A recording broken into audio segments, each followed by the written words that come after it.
Sejam todos muito bem-vindos ao nosso canal. Hoje estamos iniciando uma jornada extraordinária e transformadora. Um estudo aprofundado do Evangelho segundo Mateus. Prepare o seu coração, pois juntos vamos mergulhar nas profundezas da Palavra de Deus e descobrir os tesouros que este livro maravilhoso nos reserva. Se você deseja conhecer Jesus de uma maneira mais íntima e compreender o seu reino, este é o seu lugar. Para compreendermos a riqueza deste Evangelho, precisamos primeiro conhecer seu autor e o contexto em que ele escreveu. O autor é Mateus, também conhecido como Levi, um homem cuja vida foi radicalmente transformada por um encontro com Jesus. Ele era um publicano, um cobrador de impostos a serviço do Império Romano, uma profissão que o tornava desprezado por seu próprio povo, os judeus. No entanto, ao chamado de Cristo, ele deixou tudo para trás e se tornou um dos 12 apóstolos. Mateus escreveu seu evangelho primordialmente para a comunidade judaica com um propósito muito claro: provar de forma incontestável que Jesus de Nazaré é o Messias, o rei prometido nas profecias do Antigo Testamento. Ele meticulously conecta os eventos da vida de Jesus a passagens messiânicas, construindo uma ponte sólida entre a antiga e a nova aliança. O tema central que permeia todo o livro é a soberania de Cristo e o seu domínio. Mateus apresenta Jesus não apenas como um mestre ou um profeta, mas como o rei legítimo, o descendente de Davi, que veio para estabelecer o seu governo. A expressão reino dos céus aparece mais de 30 vezes, destacando a natureza celestial e espiritual deste reino que Jesus veio inaugurar. Este não é um reino de fronteiras terrestres ou poder político, mas um domínio que começa no coração daqueles que se rendem ao senhorio de Cristo. Dentro desta narrativa majestosa, encontramos alguns dos ensinamentos mais fundamentais da fé cristã. O Sermão do Monte, registrado nos capítulos 5 a 7, é talvez a mais célebre coleção dos ensinamentos de Jesus, apresentando a ética e os valores do reino dos céus. É um chamado a uma justiça que excede a dos escribas e fariseus, uma vida de integridade, amor e misericórdia. Além disso, Mateus destaca repetidamente a profunda compaixão de Cristo pelos necessitados, pelos doentes e pelos marginalizados. Finalmente, o livro culmina com a grande comissão, um mandato poderoso para que todos os seus seguidores levem o Evangelho a todas as nações, fazendo discípulos e ensinando-os a obedecer a tudo o que ele ordenou. Etação de transição para o quadro interativo. E agora, para fixarmos o que aprendemos, vamos para o nosso quadro interativo. Tela especial surge com o título Perguntas e Respostas. Vamos à primeira pergunta. Estão prontos? Quem foi o autor do Evangelho de Mateus? Pense um pouquinho. Pausa. Isso mesmo. Foi Mateus, o cobrador de impostos, que foi chamado por Jesus para ser um de seus discípulos. Segunda pergunta. Qual é o tema central que encontramos repetidamente ao longo do livro? Vou dar um tempo para vocês lembrarem. Pausa. Exatamente. O tema central é o reino dos céus, mostrando Jesus como o rei soberano. E a nossa última pergunta de hoje. Qual a principal conexão que o evangelista Mateus faz em sua escrita? Pausa. Perfeito. Ele conecta a vida de Cristo às profecias do Antigo Testamento, provando que Jesus é o Messias esperado. Que maravilhoso é começar esta caminhada juntos. O nosso objetivo com este estudo é muito mais do que acumular conhecimento intelectual. É crescer em sabedoria, fé e, acima de tudo, em amor e devoção ao nosso Rei, Jesus Cristo. Espero que você esteja tão animado quanto eu para o que Deus tem para nos ensinar. Se esta introdução abençoou a sua vida e despertou em você o desejo de aprender mais, não se esqueça de se inscrever no nosso canal e ativar as notificações para não perder nenhum episódio. Deixe o seu amém ou comente "Louvado seja Deus" aqui embaixo para sabermos que você está conosco nesta jornada. Prepare-se, pois a aventura está apenas começando. Que Deus abençoe a todos e até o nosso próximo estudo. No princípio do Evangelho segundo Mateus, encontramos a genealogia de Jesus Cristo, o filho de Davi, o filho de Abraão. E logo aqui, Deus nos mostra algo profundo.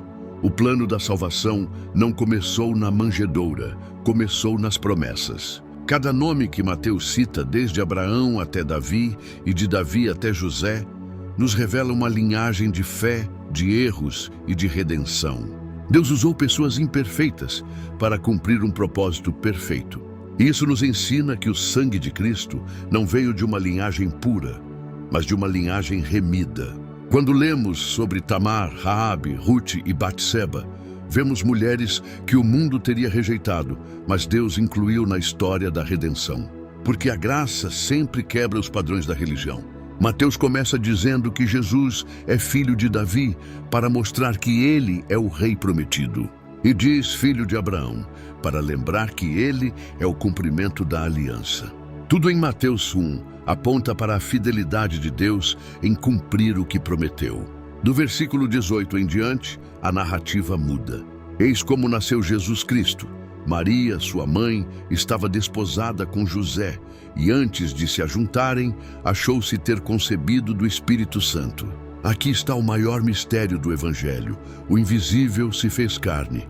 O eterno entrou no tempo. O Deus infinito habitou no ventre de uma mulher. Maria não foi escolhida por ser perfeita, mas por estar disponível. E José, homem justo, não compreendendo o que via, quis deixá-la secretamente. Mas o anjo apareceu em sonho e disse: José, filho de Davi, não temas receber Maria, tua esposa, porque o que nela está gerado é do Espírito Santo. Deus estava levantando um homem que saberia proteger o que o céu gerou. José não foi pai por sangue, foi pai por propósito. Isso mostra que muitas vezes Deus te coloca em algo que não nasceu de ti, mas te chama para cuidar, proteger e sustentar, porque vem dele. O anjo revelou o nome, e lhe porás o nome de Jesus, porque ele salvará o seu povo dos seus pecados. O nome Jesus significa o Senhor é salvação. Não é um nome comum, é o nome que o inferno teme e o céu adora. Mateus encerra o capítulo dizendo: tudo isso aconteceu para que se cumprisse o que o Senhor dissera pelo profeta: eis que a virgem conceberá e dará à luz um filho, e chamá-lo-ão pelo nome de Emanuel, que quer dizer Deus conosco. Esse é o coração do Evangelho de Mateus, Deus conosco. Não é Deus distante, não é Deus apenas no templo, é Deus presente, andando, chorando, curando e salvando. Quando Jesus nasceu, a eternidade visitou o tempo. O invisível se revelou. E o Salvador prometido, anunciado por Isaías, finalmente habitou entre nós. E quando José despertou do sonho, fez como o anjo lhe ordenara. Obedeceu sem entender tudo, mas confiou no que ouviu. E é assim que a fé caminha, não pela explicação, mas pela revelação.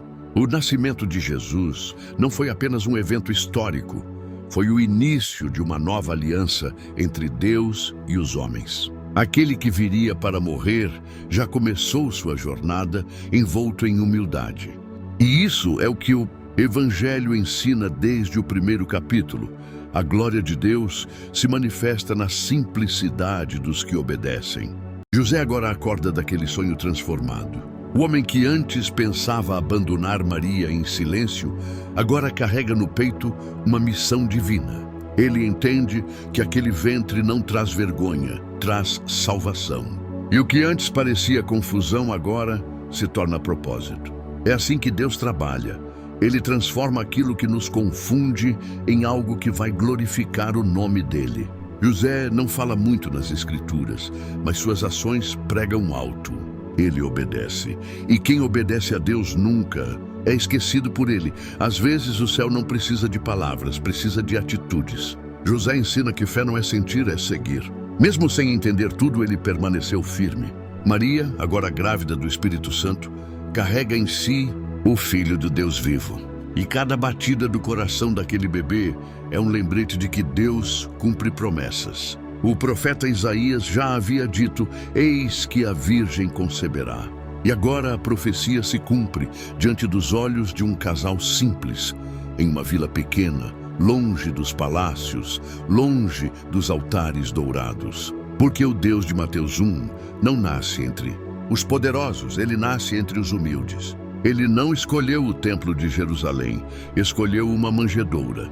Porque o reino de Deus começa de baixo para alcançar quem está embaixo. O nascimento de Jesus nos mostra que Deus usa o improvável para manifestar o impossível. Se fosse pela lógica, o Salvador teria vindo de uma linhagem real e habitado entre reis.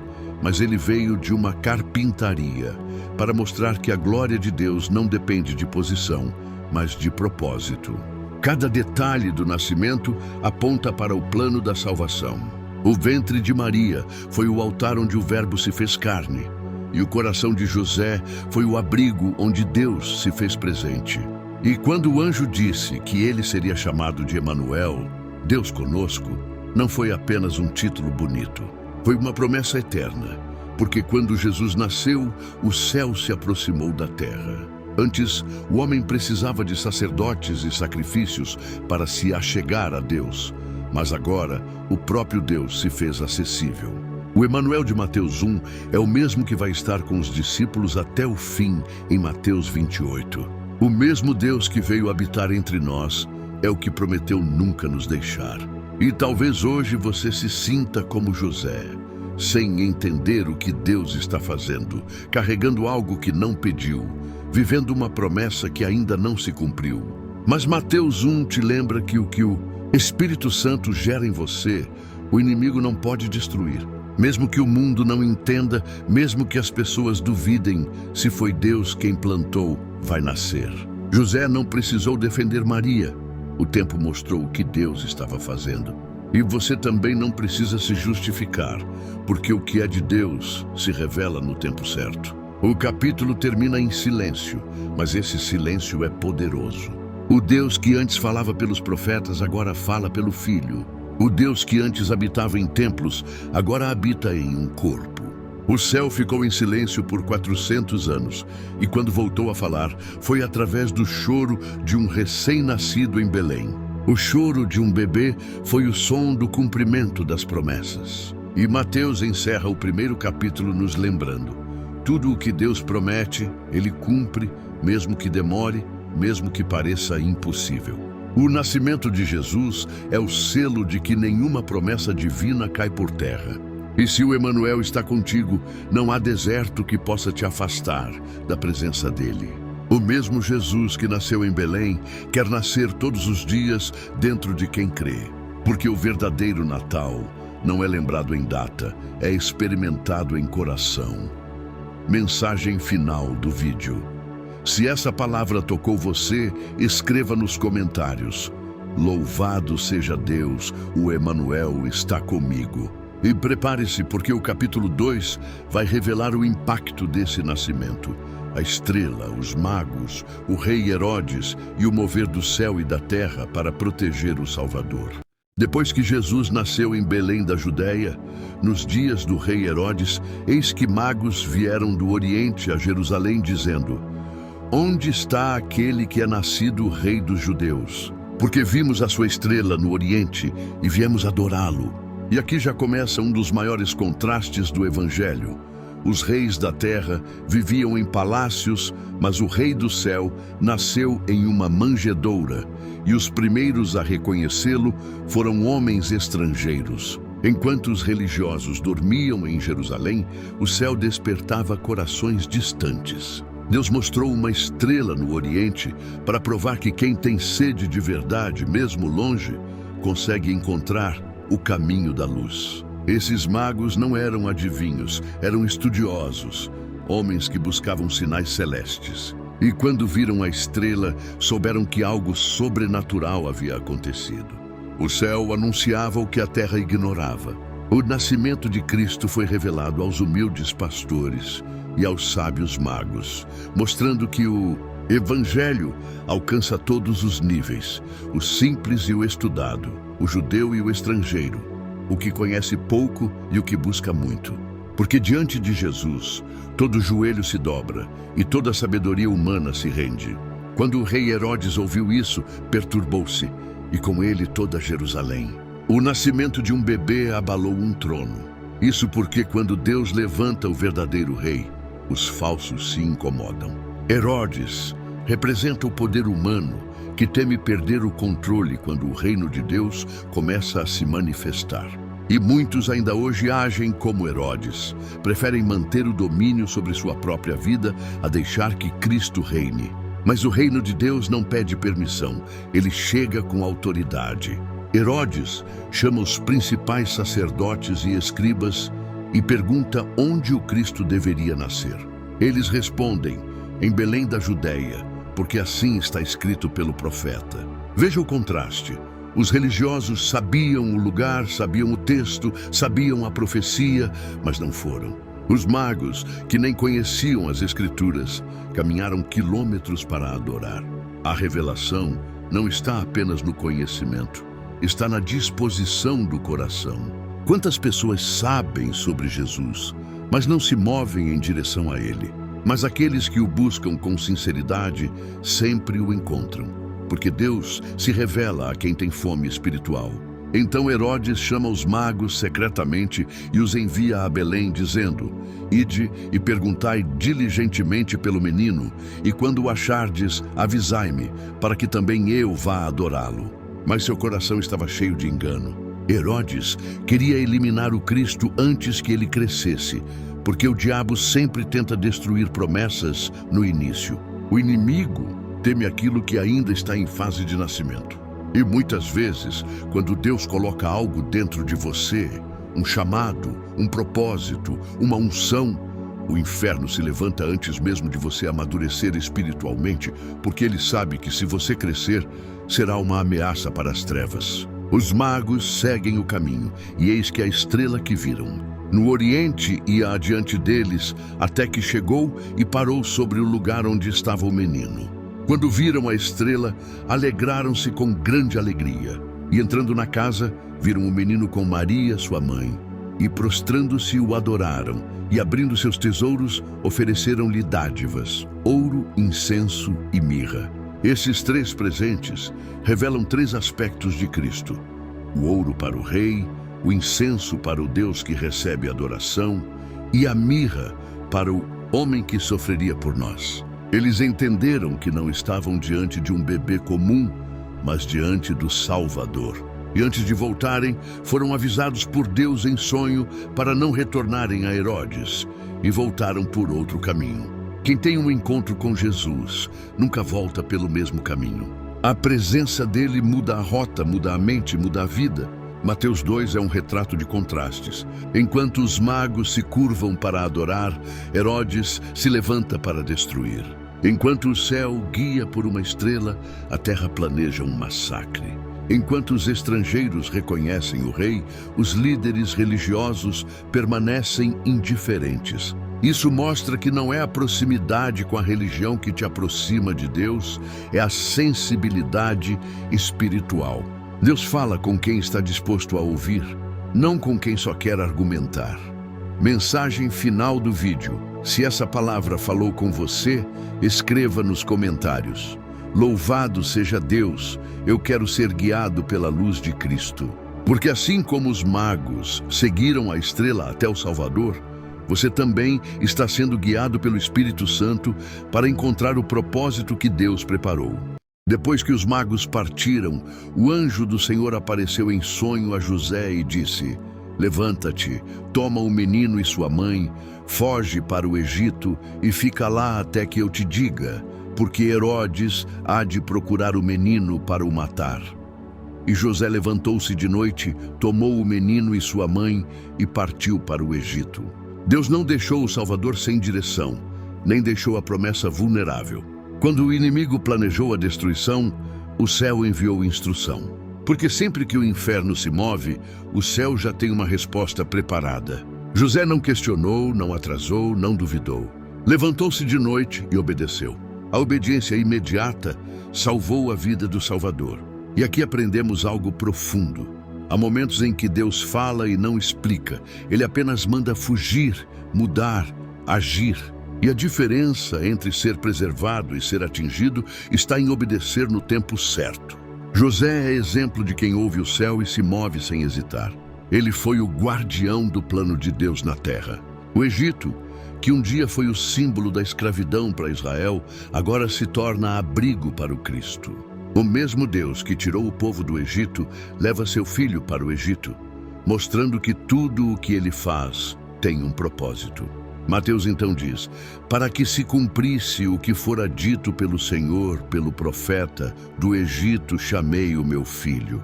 Cada passo de Jesus cumpre uma profecia, mostrando que nada na vida dele é por acaso. O filho que seria chamado de Nazaré também seria aquele que sairia do Egito, porque Deus cumpre promessas de forma perfeita, mesmo que o caminho pareça confuso. Quando Herodes percebeu que foi enganado pelos magos, enfureceu-se e mandou matar todos os meninos de 2 anos para baixo que havia em Belém e em todos os seus arredores. O grito das mães ecoou pelos vales de Judá. A dor tomou conta da cidade. E o texto diz que assim se cumpriu o que foi dito pelo profeta Jeremias. Em Ramá se ouviu uma voz, lamentação e grande pranto.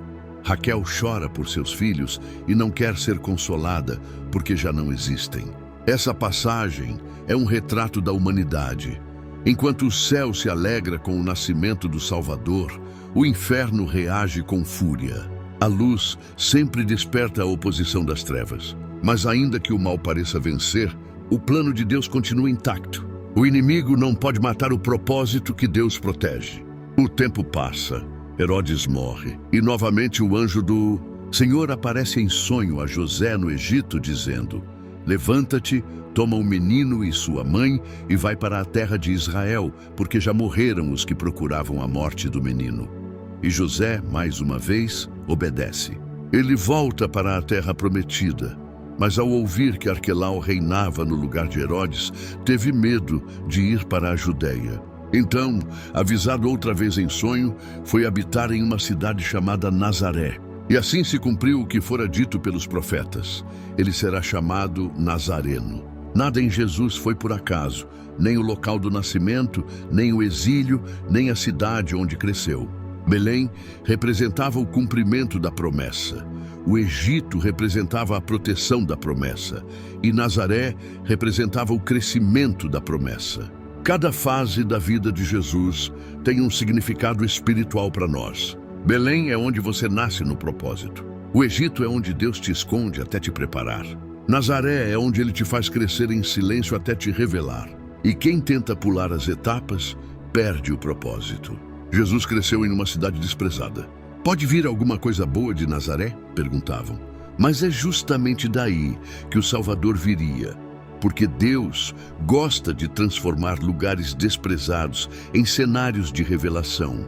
A promessa de Deus pode até nascer em um lugar esquecido, mas ela vai brilhar no tempo certo. E o Evangelho de Mateus começa mostrando que o mover de Deus sempre surpreende. Ele guarda o filho, cumpre as profecias, confunde os reis e exalta os humildes. Mensagem final do vídeo. Se essa palavra falou ao seu coração, escreva nos comentários. Louvado seja Deus, eu quero permanecer no centro da vontade do Senhor. Porque o mesmo Deus que guiou José, protegeu Maria e guardou Jesus, é o mesmo que hoje guia cada passo da sua vida. E assim como Jesus foi chamado do Egito, Deus também está te chamando para sair do lugar da dor e entrar na fase da promessa. Nos dias em que o silêncio profético ecoava sobre a terra, quando Israel já não ouvia a voz de Deus há mais de 400 anos, de repente surge no deserto uma voz. Era João, o filho de Zacarias, vestido de peles de camelo, com um cinto de couro e alimentando-se de gafanhotos e mel silvestre. Ele não veio dos palácios, não veio das escolas dos rabinos, veio do deserto. Porque quando Deus quer levantar alguém para impactar o mundo, Ele não o forma no conforto, mas na solidão. O deserto é o lugar onde os homens ouvem o que as multidões não ouvem. João não pregava religião, pregava arrependimento. Sua mensagem era simples, mas cortante como uma espada. Arrependei-vos, porque é chegado Reino dos céus. Ele não veio oferecer aplausos, veio preparar corações. Porque antes de Cristo ser revelado, o coração do homem precisa ser quebrantado. A mensagem de João era um alerta para o povo que esperava um Messias político, mas que não percebia que o maior inimigo não estava em Roma, mas dentro deles mesmos. O pecado era a escravidão e o arrependimento era a chave da libertação. As multidões vinham de Jerusalém, da Judéia e de toda a região do Jordão para ouvir João e serem batizadas por ele, confessando os seus pecados. Ali, no meio das águas do Jordão, o povo se despia do orgulho e mergulhava na humildade. E o batismo se tornava um símbolo de morte e renascimento, de separação entre o velho e o novo. O arrependimento verdadeiro não é emoção, é decisão. João não aceitava a aparência, ele queria transformação. E quando viu os fariseus e saduceus chegando ao batismo, ele não os elogiou, ele os confrontou, dizendo: raça de víboras, quem vos ensinou a fugir da ira futura? Produzi, pois, frutos dignos de arrependimento. Porque não basta ter aparência de piedade, é preciso ter vida de santidade. Deus não se impressiona com roupas religiosas, mas com corações quebrantados. João via através das máscaras, ele enxergava a hipocrisia espiritual e a denunciava com coragem. Porque quem carrega a voz de Deus não teme perder seguidores, teme perder a presença. Ele dizia: não presumais de vós mesmos, dizendo: demos por pai a Abraão, porque eu vos digo que Deus pode destas pedras suscitar filhos a Abraão. Aqui está um dos maiores choques espirituais. Deus não é movido por tradição, mas por conversão. Ser filho de Abraão não era questão de sangue, era questão de fé. E João revela que Deus pode levantar filhos até do improvável, das pedras, dos desprezados, dos rejeitados. O reino de Deus não é herança natural, é resposta espiritual. E João continuava: já está posto o machado à raiz das árvores. Toda árvore, pois, que não produz bom fruto, é cortada e lançada ao fogo. E o machado não está nas folhas, está na raiz. Porque Deus não corta a aparência, corta a essência. O batismo de João era o início de uma revolução espiritual. Ele preparava o caminho, nivelava os montes do orgulho e endireitava as veredas tortuosas do coração humano. E ele declara: eu vos batizo com água para arrependimento, mas aquele que vem após mim é mais poderoso do que eu, cujas sandálias não sou digno de levar. Ele vos batizará com o Espírito Santo e com fogo. Essa é a profecia do novo tempo. João representa o fim da lei, Jesus representa o início da graça. João traz o arrependimento, Jesus trará a redenção. O batismo de água limpa o corpo, mas o batismo do Espírito transforma a alma. O fogo de Deus purifica, consome e acende uma nova natureza dentro do homem.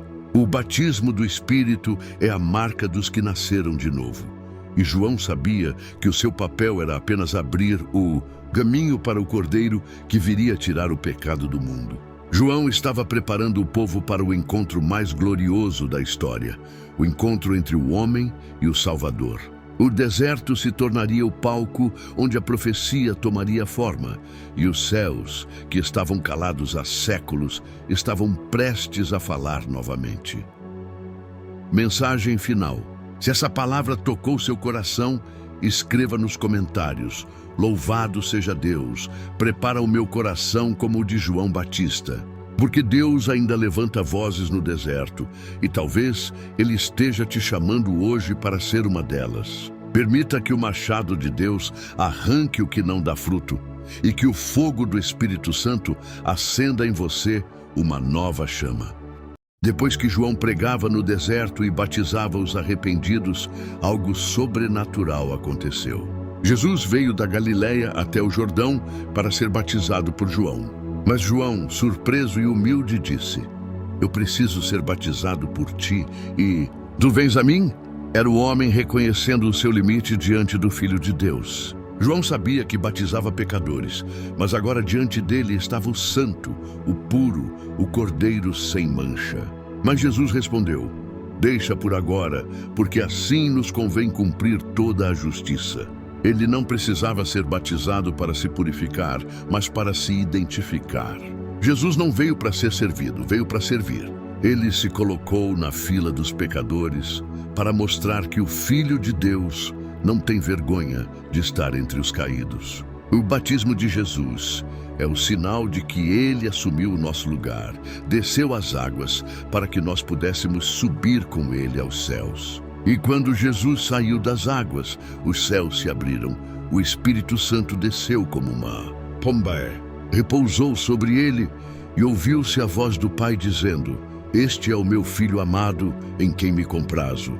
Ali estava a Trindade revelada diante da humanidade. O Filho nas águas, o Espírito pairando e o Pai falando.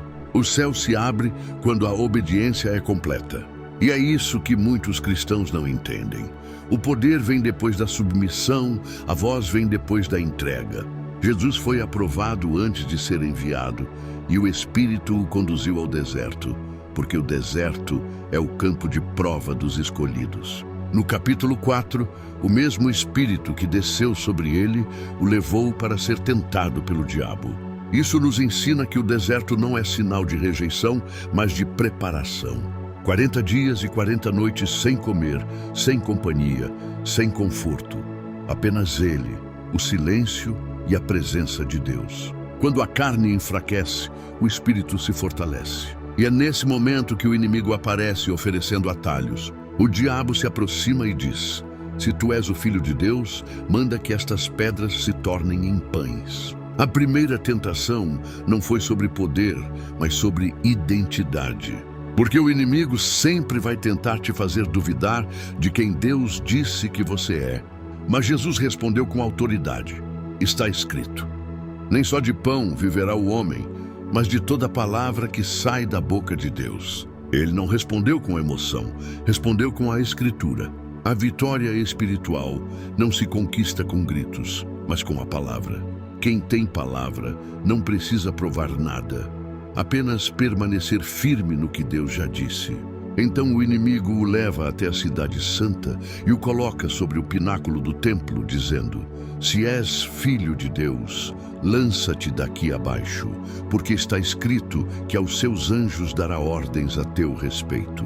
Veja como o diabo também usa a Bíblia, mas distorce o contexto. E Jesus, cheio de sabedoria, responde: "Também está escrito: não tentarás o Senhor teu Deus." A fé verdadeira não precisa de espetáculos, precisa de obediência. Quem conhece a voz de Deus não precisa saltar de precipícios para provar sua fé, apenas permanecer de pé. O inimigo então o leva a um monte muito alto, mostra todos os reinos do mundo e sua glória e diz: "Tudo isso te darei se prostrado me adorares." Agora ele revela sua intenção. Sempre quis o que só pertence a Deus, a adoração. Mas Jesus declara: "Vai-te, Satanás, porque está escrito: ao Senhor teu Deus adorarás e só a ele servirás." A tentação termina e o diabo o deixa. E então os anjos vêm e o servem. Quem vence a prova recebe o cuidado celestial. O deserto que era silêncio agora é cenário de vitória. Jesus vence onde Adão caiu. O primeiro homem caiu diante da comida. O segundo homem venceu diante da fome. O primeiro foi expulso do paraíso. O segundo abriu o caminho para ele ser restaurado. Ali começa o ministério do Cristo, o Salvador que enfrentou a tentação e não se dobrou diante do inimigo. Ao saber que João foi preso, Jesus volta para a Galileia e começa a pregar dizendo: "Arrependei-vos, porque é chegado o reino dos céus." A mesma mensagem de João, mas agora com autoridade divina. E ao andar junto ao mar da Galileia, Jesus chama Simão Pedro e André, dizendo: "Vinde após mim, e eu vos farei pescadores de homens." Eles imediatamente deixam as redes e o seguem. O chamado de Cristo é radical. Quem o ouve precisa deixar algo para trás. Depois chama Tiago e João, filhos de Zebedeu, que também deixam o barco e o pai e seguem o mestre. Aqueles homens simples, pescadores comuns, seriam os instrumentos para mudar o mundo. E assim Jesus percorre toda a Galileia, ensinando nas sinagogas, pregando o evangelho do reino e curando toda enfermidade e moléstia entre o povo. Os enfermos eram curados, os endemoniados libertos, os paralíticos andavam. A fama de Jesus se espalhava, mas mais do que fama, ele trazia transformação. E aqui está o ensino poderoso. Antes da cruz veio o chamado, antes da glória veio o deserto, antes do ministério veio a obediência. Jesus nos mostra que a verdadeira vitória espiritual é fruto da renúncia, da resistência e da fidelidade. Muitos querem o poder, mas não querem o processo. V.1.2 Jesus sobe ao monte e começa a ensinar. O monte representa a elevação espiritual. Quem quer ouvir Jesus precisa subir, deixar o nível raso da religiosidade. Ele fala assentado, posição de autoridade, mostrando que é o Mestre Supremo. V.3 Bem-aventurados os pobres de espírito, porque deles é o reino dos céus. Pobre de espírito não é quem tem pouco intelecto, é quem reconhece que precisa de Deus. O orgulhoso se afasta, o humilde atrai o céu. V.4 Bem-aventurados os que choram, porque serão consolados. Aqui não é qualquer choro, é o pranto pelo pecado, pela dor do afastamento de Deus. Quem chora diante de Deus recebe consolo eterno. V.5 Bem-aventurados os mansos, porque herdarão a terra. A mansidão não é fraqueza, é força controlada. Moisés era manso, mas firme. Jesus manso, mas poderoso. A herança vem aos que dominam a si mesmos. V.6 Bem-aventurados os que têm fome e sede de justiça. Não a justiça humana, mas a de Deus. Quem busca agradar a Deus mais do que ao mundo será saciado espiritualmente. V.7 Bem-aventurados os misericordiosos. Quem entende o perdão de Deus, aprende a perdoar o próximo. A misericórdia abre as portas da graça. V.8 Bem-aventurados os limpos de coração, porque verão a Deus. A pureza aqui é interior. Quem tem o coração limpo não vive de aparência, vive de sinceridade.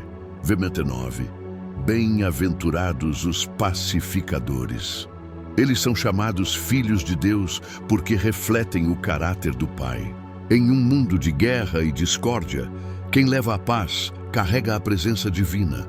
V.10 e 12 Bem-aventurados os perseguidos por causa da justiça. O verdadeiro discípulo sofre oposição. Jesus diz: alegrem-se porque a perseguição confirma que vocês pertencem ao reino. V.13 Vós sois o sal da terra. O sal preserva e dá sabor. O cristão impede a corrupção espiritual do mundo. Se o sal perde o sabor, não serve. Se o cristão perde o testemunho, não ilumina. V.14 e 16 Vós sois a luz do mundo. A luz revela, orienta e mostra o caminho. Não se pode esconder uma cidade no alto do monte. Quem tem Cristo deve brilhar diante dos homens para que glorifiquem a Deus. V.17 e 20 Jesus não veio abolir a lei, mas cumpri-la. Ele é o cumprimento das profecias e o exemplo da obediência perfeita. Sua justiça supera a dos fariseus, porque vem do coração, não da aparência. V.21 e 26 Não matarás. Mas Jesus aprofunda. Até a ira e a ofensa verbal são sementes de morte. Quem nutre ódio quebra a comunhão com Deus. A reconciliação deve vir antes do altar. Do V.27 e 30 Não adulterarás. Jesus mostra que o adultério começa no olhar e no desejo. A pureza começa na mente. Se algo te faz tropeçar, corta. Não literalmente, mas espiritualmente. É melhor perder algo do que perder a alma. V.31 e 32 Sobre o divórcio, Jesus restaura o princípio do casamento, uma só carne. Ele rejeita a dureza do coração que rompe alianças sagradas. V.3:37 Sobre os juramentos, que o sim seja sim e o não seja não. A verdade dispensa promessas. O discípulo de Jesus deve ter palavra firme e limpa. 38:42 Ouvistes olho por olho, dente por dente. Mas Jesus traz o amor em lugar da vingança. Responde ao mal com o bem, vence o ódio com a mansidão.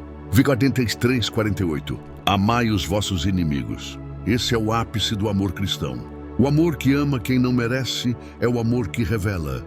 O Pai, Jesus conclui: sede perfeitos como o vosso Pai é perfeito. A perfeição é amar sem limite. V.1.4 Fazer o bem sem buscar reconhecimento. A esmola feita para ser vista perde o valor espiritual. O Pai que vê em secreto recompensa em secreto. V.5.8 Jesus ensina sobre a oração. Não é teatro, é intimidade. Oração é porta fechada, coração aberto. O Pai sabe o que precisamos antes de pedirmos, mas quer relacionamento não ritual. V.9.13 O Pai Nosso. É o modelo de equilíbrio. Adoração, santificado seja teu nome. Submissão, seja feita tua vontade. Dependência, o pão nosso de cada dia. Perdão e livramento. Cada frase é um fundamento da vida cristã. V.14.15 O perdão é a base da oração eficaz. Quem não perdoa, fecha a porta da graça sobre si mesmo. V.16.18 O jejum deve ser secreto. Não é aparência de santidade, é quebrantamento interior. Deus não se agrada de rostos tristes, mas de corações sinceros. V.19.21 Tesouros no céu.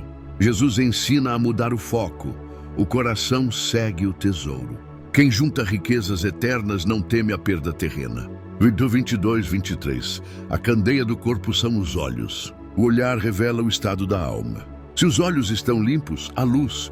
Se estão contaminados, há trevas. V.24 Ninguém pode servir a dois senhores.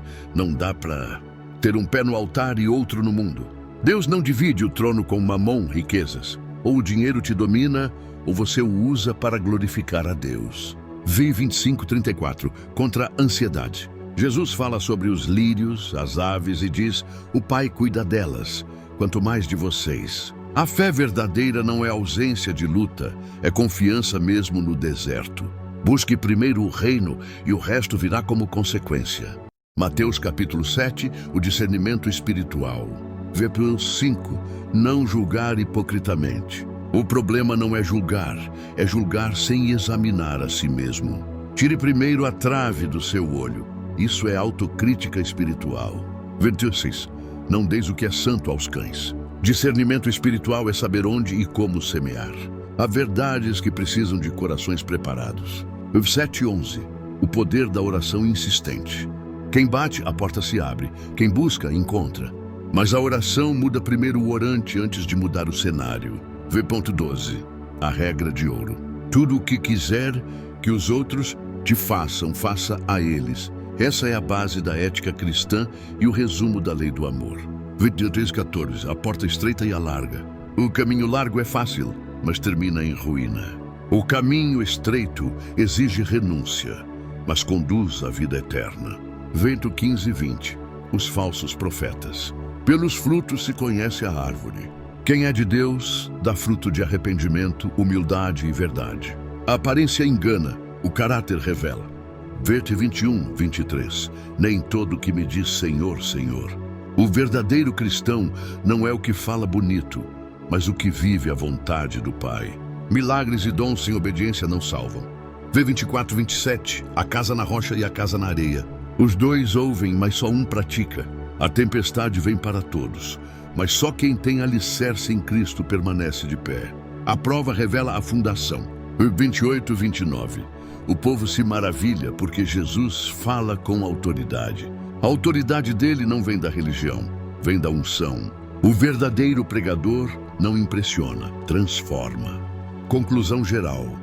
Mateus 5, 6 e 7 são o mapa do reino de Deus. Jesus não fala de religião, fala de caráter, de coração, de comunhão com o Pai.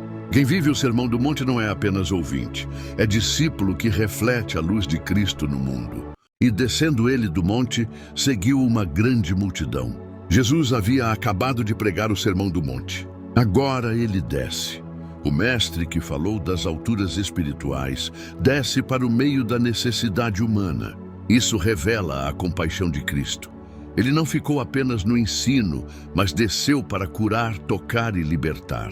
E eis que veio um leproso e o adorou, dizendo: Senhor, se quiseres, podes tornar-me limpo. E Jesus, estendendo a mão, tocou-o, dizendo: Quero ser limpo. E logo ficou purificado da lepra. A lepra simboliza o pecado, destrói, isola e contamina. O leproso não pede cura, mas purificação. Ele sabia que precisava mais de limpeza espiritual do que de alívio físico. Jesus toca o intocável. O toque de Cristo não se contamina, ele purifica. Há pessoas que o mundo rejeita, mas Jesus toca, restaura e dá nova vida. E entrando Jesus em Cafarnaum, chegou junto dele um centurião, rogando-lhe. O centurião era um romano, gentio, militar e autoridade, mas vem com humildade. Ele reconhece a autoridade espiritual de Jesus. Dize somente uma palavra, e o meu criado sarará.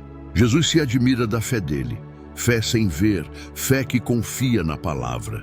Há cristãos que frequentam igrejas há anos e ainda duvidam, mas aquele homem, mesmo sem tradição judaica, creu no poder da voz divina. Fé verdadeira não depende de posição, mas de submissão. E chegando Jesus à casa de Pedro, viu a sogra deste jazendo com febre, e tocou-lhe na mão, e a febre a deixou, e levantou-se e servia-os. Quem é curado por Jesus serve. Milagre não é fim, é começo de serviço no reino. E chegada a tarde, trouxeram-lhe muitos endemoninhados, e com a sua palavra expulsou deles os espíritos e curou todos os que estavam enfermos. Jesus cumpre a profecia de Isaías 53. Ele tomou sobre si as nossas enfermidades e levou as nossas dores. Cristo não apenas salva a alma, ele cuida do corpo, da mente e do espírito. O poder da palavra liberta o que a medicina não alcança. E entrando ele no barco, seus discípulos o seguiram. E eis que no mar se levantou uma grande tempestade. Jesus dorme no barco. Deus às vezes permite tempestades não para nos destruir, mas para revelar quem Ele é no meio do caos. Os discípulos clamam, Senhor, salva-nos. E Ele diz, por que temeis, homens de pequena fé? A fé não é provada em terra firme, mas em mar agitado. Quando Jesus fala, acalma-te, o mar obedece, até a natureza reconhece o Criador. E tendo chegado a outra banda, a província dos Gadarenos, saíram-lhe ao encontro 2 endemoninhados. Eles viviam nos sepulcros, símbolo de quem está espiritualmente morto. Ninguém podia passar por aquele caminho, o inimigo domina e isola. Mas Jesus chega e os demônios se submetem imediatamente. Que temos nós contigo, Jesus, Filho de Deus? Até os demônios reconhecem a autoridade que muitos homens ignoram. Ele os expulsa e liberta os homens. Há lugares onde só a presença de Cristo pode entrar para quebrar cadeias espirituais. O poder de Jesus para perdoar, restaurar e chamar pecadores. Mateus 9, 1, 8. Trouxeram-lhe um paralítico deitado num leito. Antes de curar o corpo, Jesus diz, Filho, tem bom ânimo, perdoados te são os teus pecados. O maior milagre não é levantar um paralítico, mas perdoar uma alma culpada. Os escribas o acusam de blasfêmia, e Jesus prova sua autoridade curando o homem diante de todos. Aplicação. Deus perdoa primeiro, transforma depois. A cura verdadeira começa no coração. Mateus 9, 9, 13. E Jesus, passando adiante, viu um homem chamado Mateus, assentado na alfândega e disse-lhe, segue-me. Mateus era cobrador de impostos, odiado, considerado traidor. Mas Jesus o chama. A graça vai onde o preconceito religioso não chega. Quando os fariseus criticam, Jesus responde, não necessitam de médico os sãos, mas sim os doentes. Aplicação. O Evangelho é hospital para doentes, não vitrine de perfeitos. Mateus 9, 18, 26. Enquanto ele falava, eis que um chefe chegou e o adorou, dizendo, minha filha faleceu. Jesus vai com ele, mas no caminho, uma mulher toca a orla do seu manto. Ela sofre há 12 anos com fluxo de sangue. Ninguém a curou. Mas um toque de fé muda tudo. 2 milagres em um só caminho. A menina de 12 anos e a mulher há 12 anos enferma. Jesus mostra que a fé não tem limite de tempo nem de distância. Mateus 9, 27 e 31. 2 cegos o seguiram, clamando, Filho de Davi, tem misericórdia de nós. Eles o chamam de Filho de Davi, reconhecem o Messias. Jesus pergunta, credes que posso fazer isto? E ao dizerem sim, ele toca os olhos deles: seja-vos feito conforme a vossa fé. A fé abre os olhos que o medo mantém fechados. Mateus 9, 32, 34. E expulso o demônio, o mudo falou. O inimigo rouba voz e expressão. Quem é liberto volta a falar. Aquele que antes se calava, agora glorifica a Deus. Mas os fariseus atribuem o milagre a Satanás, sinal de corações endurecidos. Aplicação. Quem quer criticar sempre encontrará motivo, mesmo diante do poder de Deus. Mateus 9, 35, 38. E percorria Jesus todas as cidades e aldeias, ensinando nas sinagogas e pregando o evangelho do reino, e curando todas as enfermidades e moléstias. Jesus vê as multidões e se compadece, porque estavam cansadas e desgarradas como ovelhas sem pastor. Ele diz: a seara é realmente grande, mas poucos são os ceifeiros. Ele chama a igreja para trabalhar. O evangelho não é para ser guardado, é para ser espalhado. A colheita é espiritual e Deus busca servos dispostos, não apenas ouvintes. Conclusão geral, Mateus 8 e 9. Nestes 2 capítulos, Jesus cura, liberta, perdoa, ensina e revela que tem poder absoluto sobre as doenças, a natureza, os espíritos malignos, o pecado e até a morte. Ele mostra que o reino de Deus não é teoria, é poder em ação. O mesmo Jesus que caminhou por Cafarnaum e Gadara continua hoje libertando, curando e salvando. A aplicação final: quem se aproxima dele com fé é transformado. Quem o rejeita endurece o coração. O evangelho não é para observadores, mas para seguidores. A decisão é pessoal: ficar com a multidão ou caminhar com o mestre. E chamando Jesus, os seus 12 discípulos, deu-lhes poder sobre os espíritos imundos para os expulsarem e para curarem toda enfermidade e todo mal. Jesus não chama apenas para assistir, mas para agir. Ele dá autoridade espiritual, a mesma que usou para libertar e curar. A verdadeira missão vem acompanhada de poder, não de títulos. Esses 12 representam a igreja sendo enviada ao mundo, simples, mas revestida de poder celestial. Os nomes são citados: Pedro, André, Tiago, João, Filipe, Bartolomeu, Tomé, Mateus, Tiago filho de Alfeu, Tadeu, Simão e Judas Iscariotes. Lembrando que Deus conhece cada servo pelo nome. Mesmo os que cairão, como Judas, foram chamados para mostrar que o chamado é oportunidade, não garantia. Jesus os envia dizendo: não ireis pelo caminho dos gentios, nem entreis em cidade de samaritanos, mas ide antes as ovelhas perdidas da casa de Israel. Isso mostra a ordem divina: primeiro Israel, depois o mundo. Ele ensina que a salvação tem direção, não confusão. Eles deveriam pregar: é chegado o reino dos céus. O evangelho é anúncio, não opinião. O reino chegou com o rei presente. Curai enfermos, limpai leprosos, ressuscitai mortos, expulsai demônios. De graça recebestes, de graça dai. Jesus mostra que a autoridade espiritual é gratuita, mas exige entrega. Não se vende o que é do Espírito. Ele ainda alerta: não possuais ouro, nem prata, nem cobre. O obreiro deve confiar na provisão divina, não na riqueza humana. Onde houver dignidade espiritual, fiquem. Onde não houver, sacudam o pó dos pés. Isso mostra que a mensagem é sagrada e quem a rejeita se condena por escolha.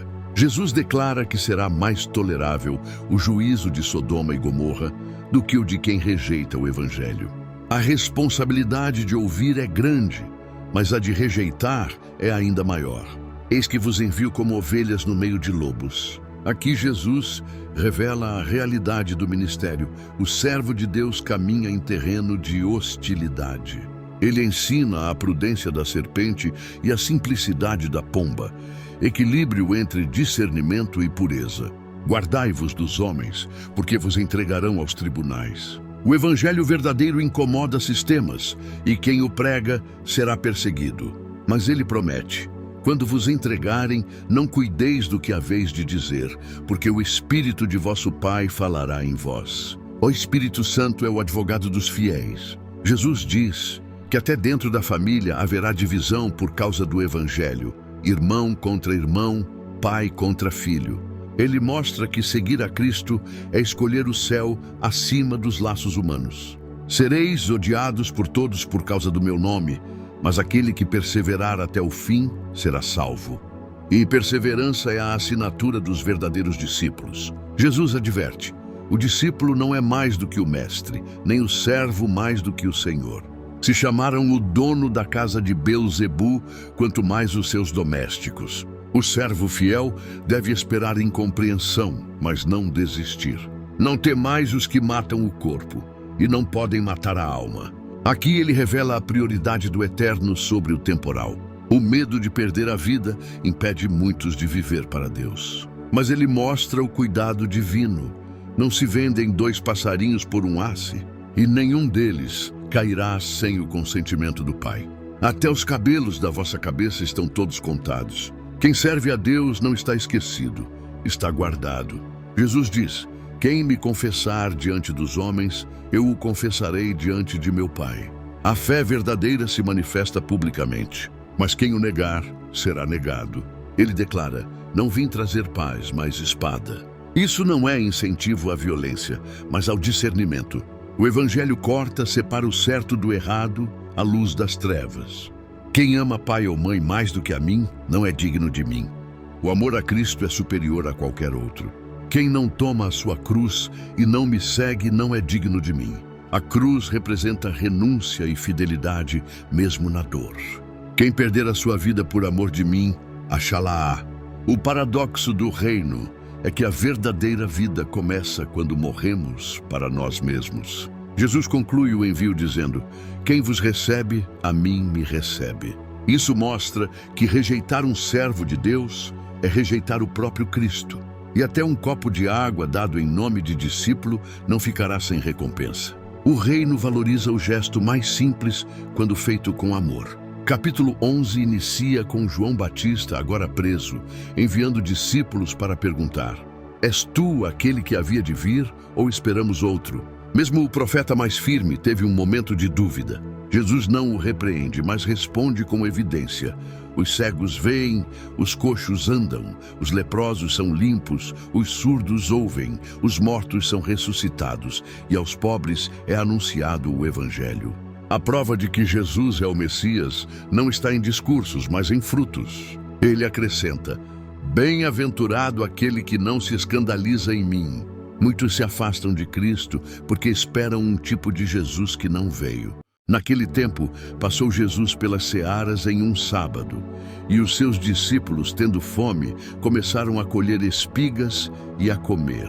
Os fariseus, vendo isso, o acusaram: eis que os teus discípulos fazem o que não é lícito no sábado. Aqui começa o choque entre a religião e a graça. Os fariseus olham o gesto simples da fome e veem pecado, mas Jesus vê necessidade. Deus nunca prioriza o ritual acima da vida. Jesus responde lembrando Davi, que comeu os pães da proposição. Ele diz: o Filho do Homem é Senhor do sábado. Jesus revela que ele é o descanso verdadeiro. O sábado era símbolo dele. A religião quer impor peso, mas Cristo é o descanso das almas cansadas. Entrando na sinagoga, havia um homem com a mão ressequida. Jesus pergunta: é lícito fazer bem aos sábados? Ele ordena: estende a tua mão, e ela é restaurada. O mesmo Deus que criou o sábado cria a restauração. O homem com a mão seca simboliza o servo inútil, que perdeu a capacidade de agir. Jesus devolve a força ao que parou. Os fariseus conspiram para matá-lo, mas ele se retira e cura a muitos, cumprindo Isaías: eis aqui o meu servo, o meu amado, em quem a minha alma se compraz. Jesus não busca briga, ele cumpre o propósito. O servo de Deus não grita nas praças, mas manifesta o reino com mansidão. Então trouxeram-lhe um endemoniado, cego e mudo, e ele o curou. Os fariseus dizem: ele expulsa os demônios por Beelzebu. Jesus mostra que um reino dividido não pode subsistir. O poder do Espírito Santo nunca age em aliança com o mal. Ele afirma: se é pelo Espírito de Deus que expulsa os demônios, então é chegado a vós o reino de Deus. Todo pecado e blasfêmia se perdoará aos homens, mas a blasfêmia contra o Espírito Santo não será perdoada. O pecado imperdoável é rejeitar a ação do Espírito, chamando de maligno o que é santo. É resistir à verdade mesmo diante da luz. Ou fazei a árvore boa e o seu fruto bom. Jesus ensina que o que sai da boca revela o coração. Palavras são sementes espirituais. O que falamos no oculto será julgado à luz. O que enche o coração transborda pela língua. Então alguns escribas e fariseus pediram um sinal. Jesus responde: nenhum sinal será dado, senão o do profeta Jonas. Assim como Jonas esteve 3 dias no ventre do peixe, o Filho do Homem estaria 3 dias na terra.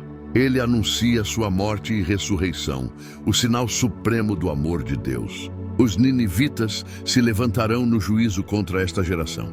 O povo que rejeita o arrependimento carrega mais trevas. O espírito imundo que sai do homem, se não houver vigilância, volta com outros 7. Jesus alerta: libertação sem transformação é perigo. O coração vazio atrai a volta do inimigo. Enquanto ele falava, sua mãe e irmãos procuravam falar com ele. Jesus diz: quem faz a vontade de meu Pai é meu irmão, irmã e mãe. Aqui ele estabelece a nova família espiritual. O reino é formado não por laços de sangue, mas pela obediência à vontade divina. Naquele mesmo dia, saindo Jesus de casa, assentou-se à beira do mar, e grandes multidões se reuniram. Então lhes falou muitas coisas por parábolas. O mestre muda a forma, não o conteúdo.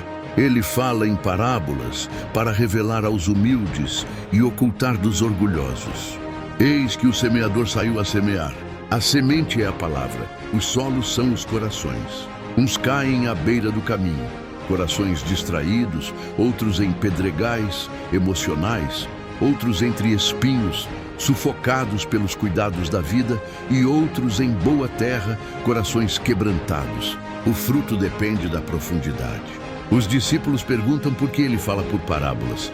Jesus responde: porque a vós é dado conhecer os mistérios do reino. O mistério não é para esconder, mas para revelar aos que têm sede. A revelação é privilégio de quem busca. Jesus interpreta cada tipo de solo. O segredo é entender e praticar.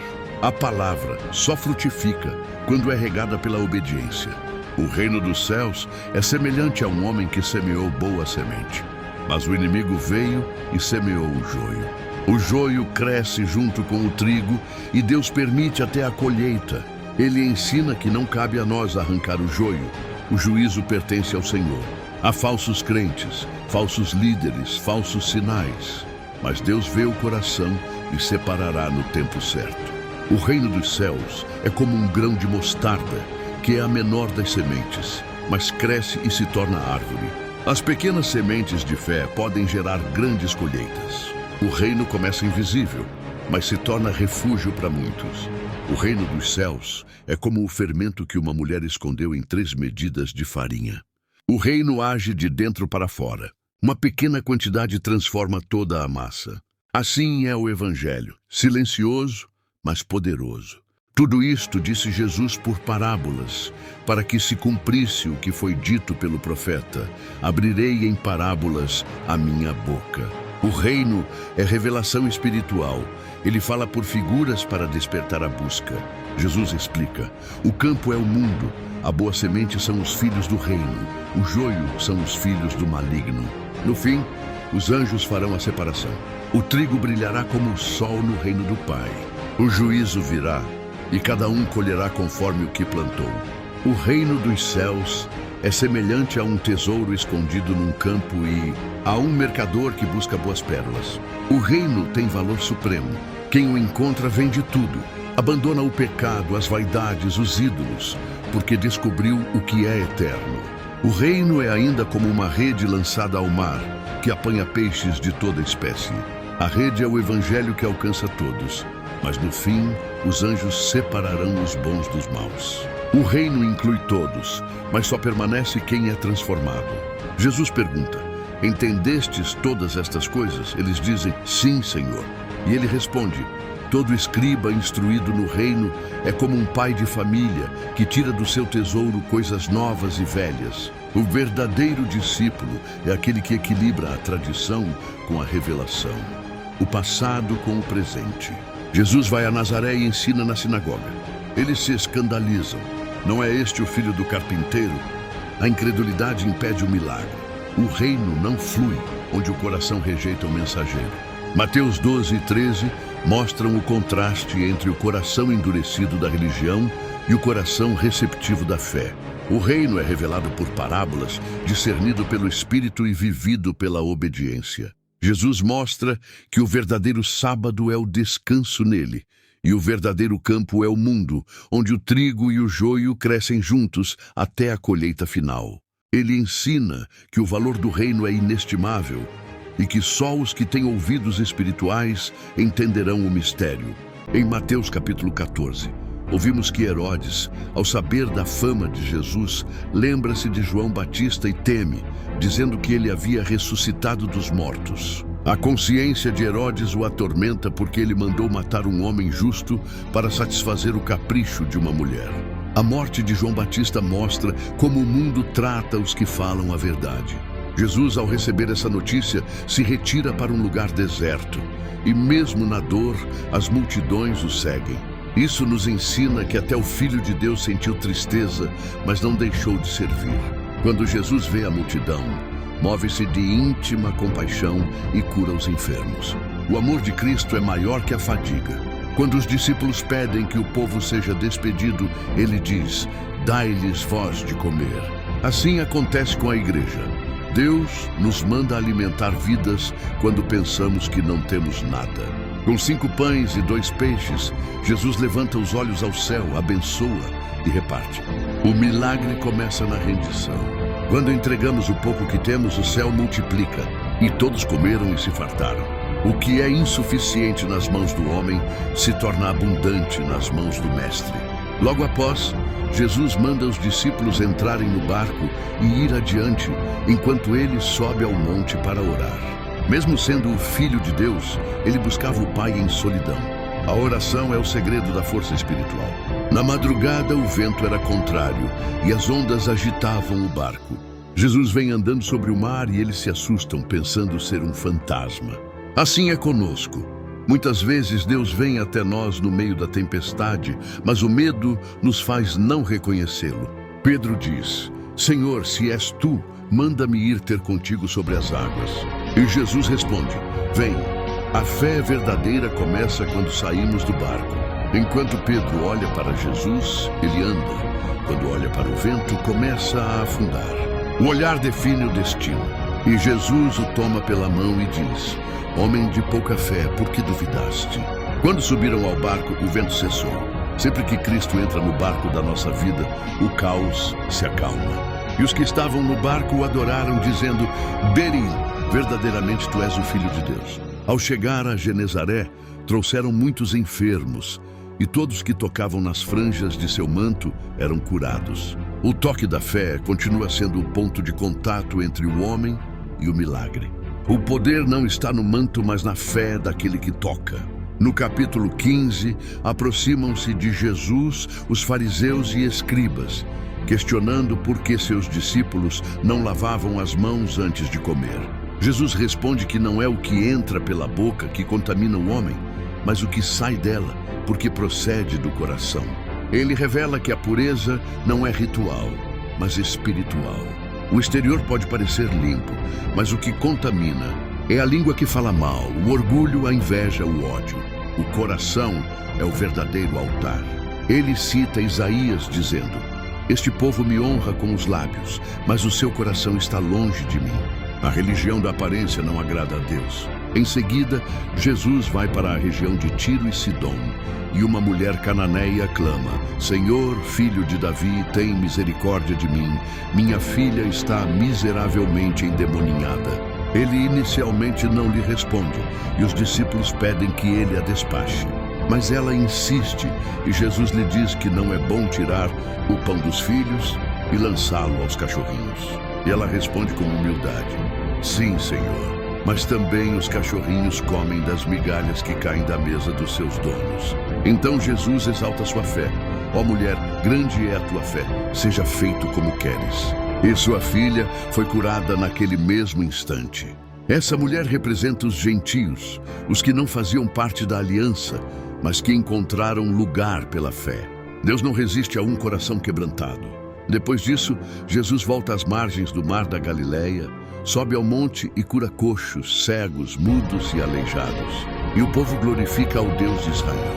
Então, novamente, ele se compadece da multidão que está com ele há 3 dias e não tem o que comer. Os discípulos perguntam: de onde nos virá pão neste deserto para saciar tal multidão? E Jesus repete o milagre, agora com 7 pães e alguns peixinhos, alimentando 4.000 homens, sem contar mulheres e crianças. O mestre mostra que o milagre não é repetição, é compaixão. Quando há fome espiritual, ele sempre se manifesta com provisão. Mateus 14 e 15 são capítulos de fé e confronto, de milagres e revelações. Mostram um Cristo que age com autoridade, mas também com ternura. Ele revela que o verdadeiro reino não é feito de regras, mas de relacionamento. Não é movido pela aparência, mas pela fé. O Deus que multiplica pães é o mesmo que exige pureza de coração. O Senhor que anda sobre as águas é o mesmo que exige de nós confiança mesmo quando o vento é contrário. E o Cristo que ouve o clamor de uma mulher estrangeira é o mesmo que hoje ouve o grito dos rejeitados. Esses capítulos ensinam que fé não é ausência de tempestade, mas presença de Jesus na tempestade. Que pureza não é aparência, mas coração sincero. Em Mateus capítulo 16, os fariseus e saduceus se aproximam de Jesus pedindo um sinal do céu. Eles não queriam crer, queriam testar. E Jesus lhes responde: sabeis discernir o aspecto do céu, mas não discernis os sinais dos tempos. Ele revela que o problema não é falta de sinal, é falta de discernimento.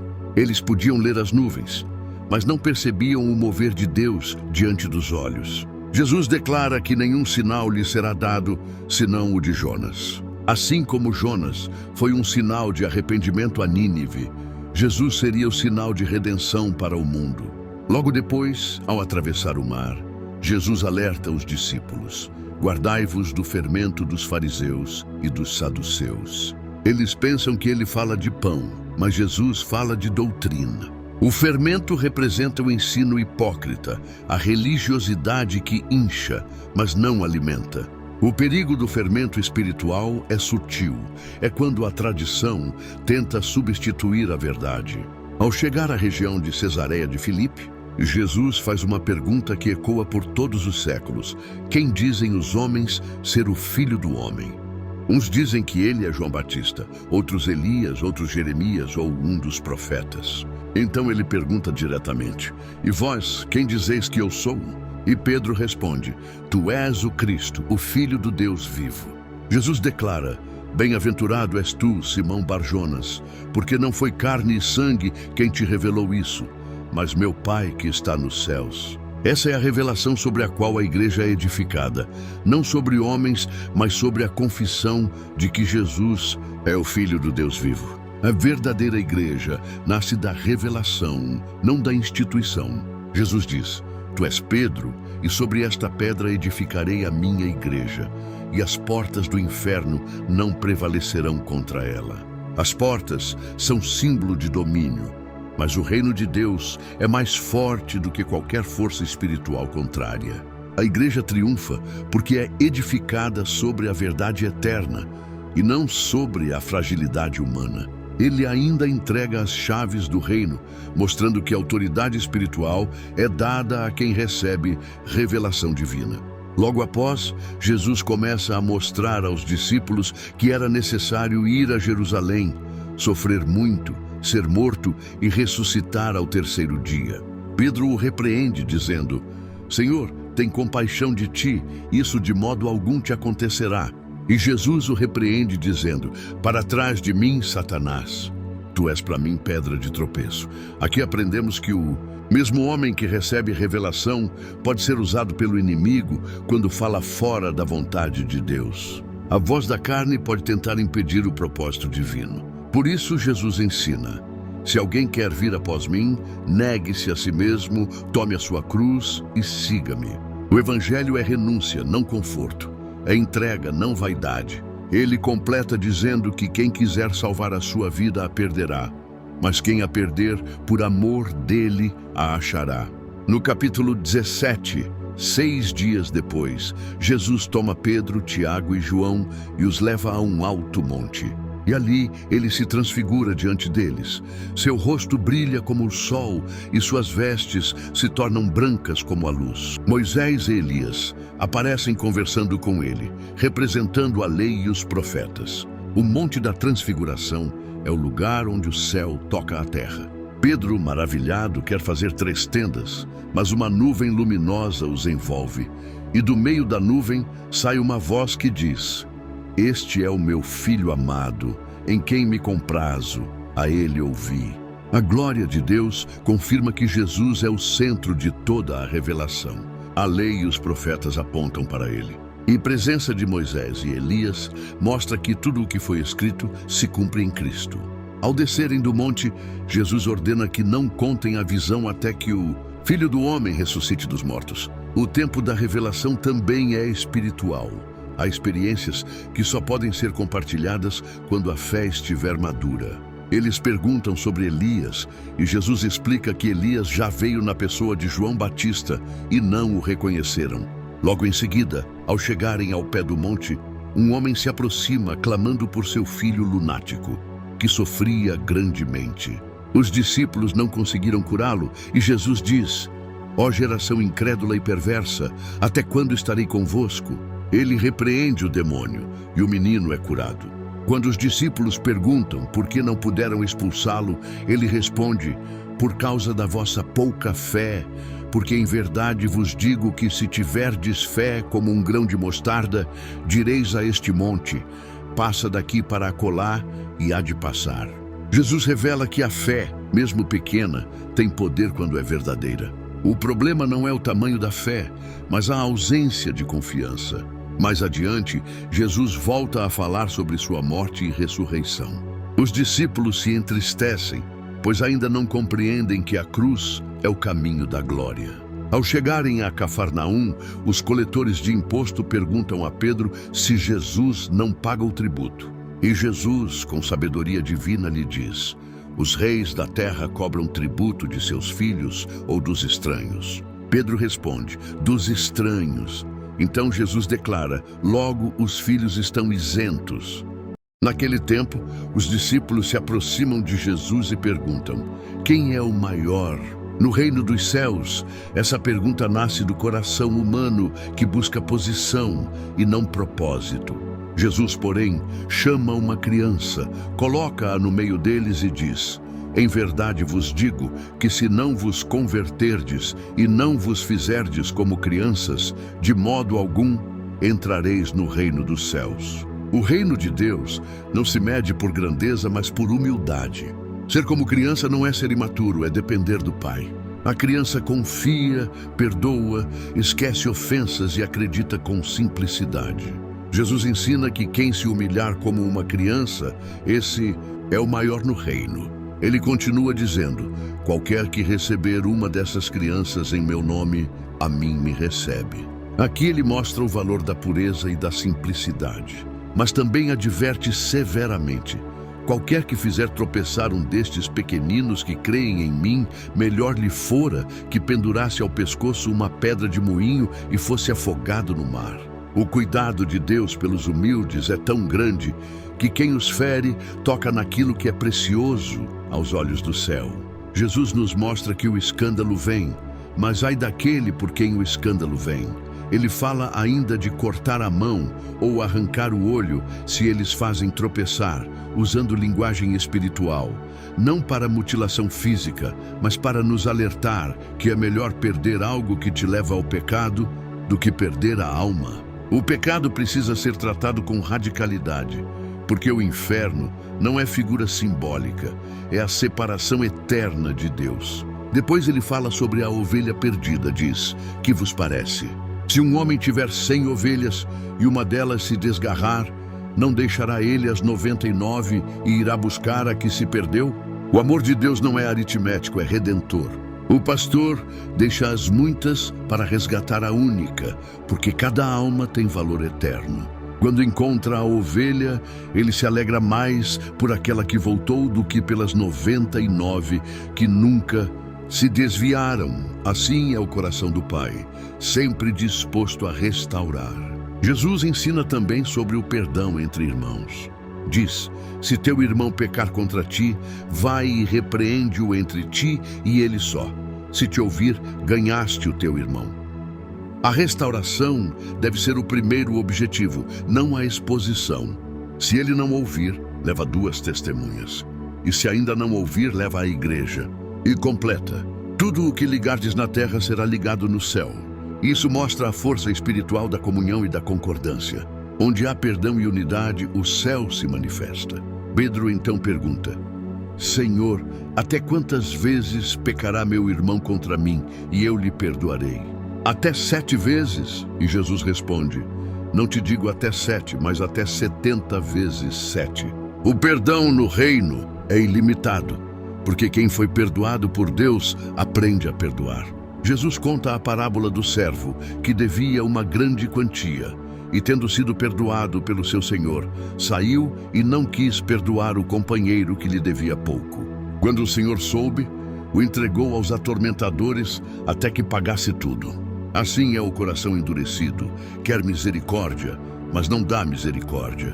E Jesus termina dizendo: assim vos fará também meu Pai Celestial, se de coração não perdoardes cada um a seu irmão. No capítulo 19, Jesus deixa a Galileia e vai para a Judéia, e grandes multidões o seguem e ele as cura. Os fariseus, como sempre, o tentam, perguntando se é lícito ao homem divorciar-se por qualquer motivo. Jesus responde com autoridade divina: não tendes lido que no princípio o Criador os fez homem e mulher, e disse: portanto deixará o homem pai e mãe e se unirá à sua mulher, e serão 2 numa só carne? Assim não são mais 2, mas uma só carne. Portanto, o que Deus ajuntou não separe o homem. Jesus leva o casamento de volta à origem, à criação, mostrando que a união é espiritual e não apenas social. Eles perguntam por que Moisés permitiu o divórcio. E Jesus responde: por causa da dureza do vosso coração, Moisés vos permitiu repudiar vossas mulheres.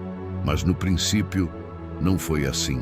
O divórcio não nasceu da vontade de Deus, nasceu da fraqueza humana. E ele declara que quem se divorcia e casa com outra comete adultério, exceto por infidelidade conjugal. Isso mostra o quanto o casamento é sagrado aos olhos do Senhor.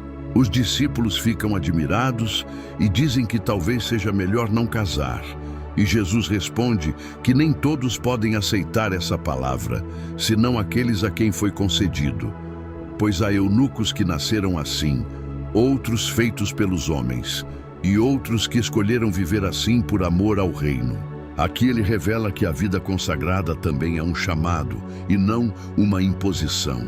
Depois trazem crianças para que ele as abençoe, e os discípulos tentam impedir, mas Jesus diz: deixai vir a mim as criancinhas e não as impeçais, porque delas é o reino dos céus. Jesus valoriza aquilo que o mundo despreza, os simples, os pequenos, os puros. Ele impõe as mãos sobre elas e as abençoa, mostrando que o reino começa no coração que confia. Em seguida, um jovem rico se aproxima e pergunta: mestre, que bem farei para herdar a vida eterna? Mateus 20 e 21. O reino, o serviço e a entrada do Rei Jesus. Começa o capítulo 20 comparando o reino dos céus a um homem que saiu de madrugada para contratar trabalhadores para sua vinha. Ele combina um salário justo com os primeiros e, ao longo do dia, chama outros em diferentes horários. Na terceira, na sexta, na nona e até na 1ª hora, prometendo pagar o que fosse justo. Quando chega o fim do dia, o dono da vinha paga a todos igualmente, começando pelos últimos. Os primeiros, ao verem isso, murmuram, achando injusto receberem o mesmo valor. Mas o dono da vinha responde: amigo, não te faço injustiça. Não combinaste comigo 1 denário? Toma o que é teu e vai-te. Não me é lícito fazer o que quero do que é meu? Ou são maus os teus olhos porque eu sou bom? Assim os últimos serão os primeiros, e os primeiros serão os últimos. Essa parábola revela que no reino de Deus, o mérito humano não é o que decide a recompensa, mas a graça divina. Deus é soberano para chamar quem Ele quer, quando Ele quer, e recompensar com base em sua bondade, não na lógica humana. O reino é graça, não competição. Enquanto Jesus sobe para Jerusalém, Ele fala novamente aos discípulos sobre o que vai acontecer. O Filho do Homem será entregue aos principais sacerdotes e escribas, e eles o condenarão à morte, o entregarão aos gentios para ser escarnecido, açoitado e crucificado, mas ao terceiro dia ressuscitará. Mesmo diante da sombra da cruz, Jesus caminha com propósito, mostrando que a morte não era derrota, mas o plano de redenção. Logo depois, a mãe dos filhos de Zebedeu se aproxima com seus filhos, Tiago e João, pedindo que se assentem um à direita e outro à esquerda de Jesus no seu reino. Jesus pergunta: "Podeis beber o cálice que eu hei de beber?" Eles respondem que sim. E ele diz: "Certamente bebereis do meu cálice, mas o assentar-se à minha direita e à minha esquerda não me pertence conceder, mas é para aqueles a quem meu Pai o preparou." Os outros discípulos se indignam, e Jesus aproveita para ensinar sobre a verdadeira grandeza. "Sabeis que os governadores dominam sobre as nações, mas entre vós não será assim. Quem quiser ser grande entre vós, seja vosso servo, e quem quiser ser o primeiro, seja vosso escravo. Assim como o Filho do Homem não veio para ser servido, mas para servir e dar a sua vida em resgate por muitos. O poder no reino não está em mandar, mas em servir. A glória está em se entregar." Saindo de Jericó, 2 cegos clamam: "Senhor, filho de Davi, tem misericórdia de nós." A multidão tenta calá-los, mas eles gritam ainda mais alto. Jesus para, toca os olhos deles e diz: "Seja-vos feito conforme a vossa fé." E imediatamente eles vêm e o seguem. Aqui vemos que a fé que insiste atrai o olhar de Jesus, e a visão nasce quando não desistimos de clamar.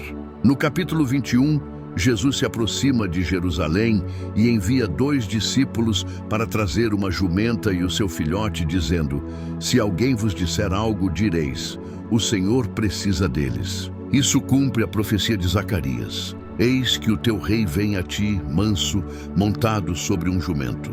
Jesus entra na cidade em humildade, não em pompa. As multidões estendem mantos pelo caminho e cortam ramos, gritando: "Hosana ao filho de Davi!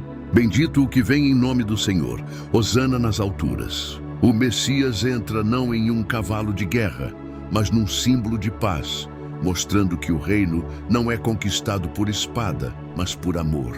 Quando entra no templo, ele vê vendedores e cambistas e os expulsa, dizendo: "A minha casa será chamada casa de oração, mas vós a transformastes em covil de ladrões." Jesus purifica o templo, mostrando que Deus não habita em lugares de lucro, mas em corações limpos. Depois, cegos e coxos vêm até ele e são curados. As crianças clamam: "Hosana ao filho de Davi!" E os religiosos se indignam. Jesus responde: "Da boca dos pequeninos tiraste perfeito louvor." Quando o coração é puro, o louvor é verdadeiro. No outro dia, ele tem fome e vê uma figueira cheia de folhas, mas sem frutos, e a amaldiçoa. A árvore seca imediatamente. Essa cena é um símbolo de Israel e de toda religiosidade estéril. Folhas de aparência, mas sem frutos de arrependimento.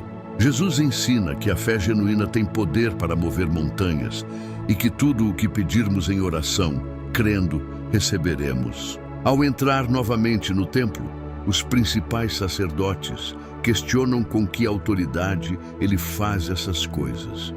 E Jesus responde com sabedoria divina, perguntando sobre o batismo de João, se era do céu ou dos homens. Eles não sabem responder e ele também não lhes responde. Jesus então conta a parábola dos 2 filhos. Um diz que não vai trabalhar na vinha, mas vai. O outro diz que vai, mas não vai. E ele pergunta: "Qual fez a vontade do Pai?" Eles respondem: "O primeiro."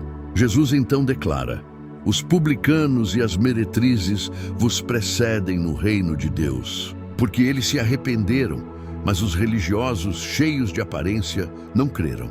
Depois ele fala a parábola dos lavradores maus. Um homem planta uma vinha. Mateus 22 e 23. As parábolas do reino e o confronto com os religiosos. Jesus começa falando em parábolas e compara o reino dos céus a um rei que preparou as bodas do seu filho. Ele envia servos para chamar os convidados, mas eles não querem vir. Envia novamente outros servos, dizendo que o banquete está pronto. Os bois e cevados já foram mortos, mas os convidados não se importam.